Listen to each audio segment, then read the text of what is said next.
It's a tough game. It's a division game, and you never really feel good after a loss.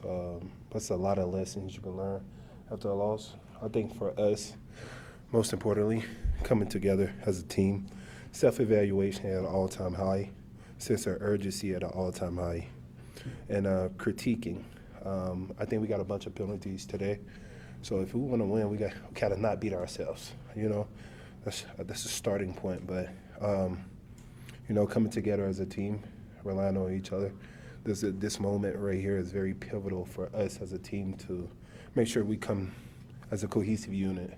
So easy to point fingers, especially after a loss, especially when you have so many expectations from everybody else.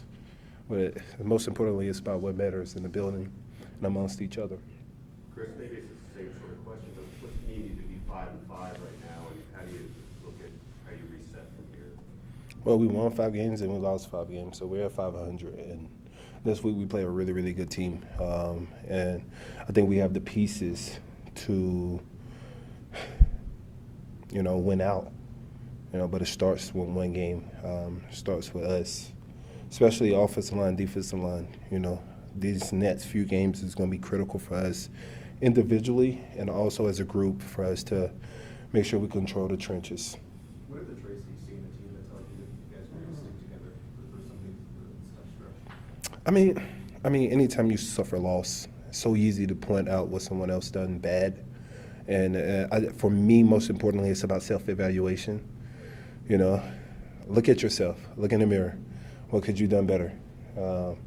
Once you start to do that, and everyone's seen what they could have done better, and we come together as a group, and we commit to making sure we do our 111, I think we'll be great. You were on this team, long before this dynasty run and all the success. We talked to Nick Bolton in the locker room.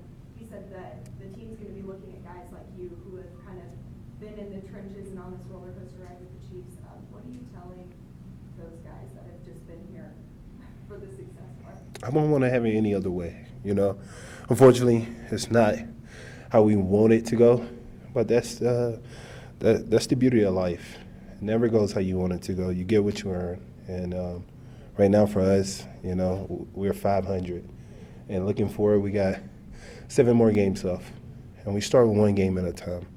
And we handle 1 game at a time. We're able to handle that. And the season still can go how we want it to go. We're in a beautiful spot. Probably not the most amazing spot or what we're used to being in, but we still have an opportunity. You give me an opportunity, and that's all we ask for. Hey, Chris, what did you see on that moments developed in that game? Was that 3rd and 15? What did you see on that play? What transpired? Which one? In the 4th quarter there, with like 5 seconds left before the 2-minute warning, that 3rd and 15. Oh, you talking about the push-off? No, with the Broncos, they 3rd and 15, and they converted, and then they kept going around. Great film study for them because they called it out. I heard them calling it out. They actually switched the line. If you watch the film, you can see both nets kind of switched the line. So they knew it. We got to do a better job at disguising.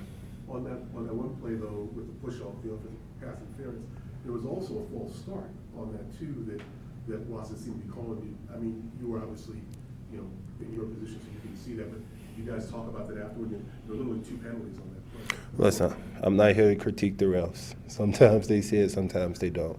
For us, especially in 3rd and 15, we got to get off the field.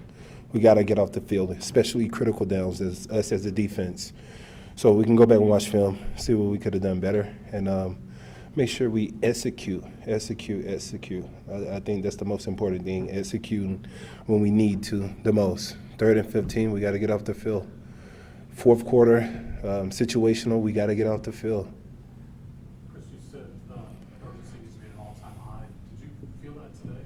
Yeah, it was definitely, I felt the energy, I felt the sense of urgency. We just got to execute both sides of the ball.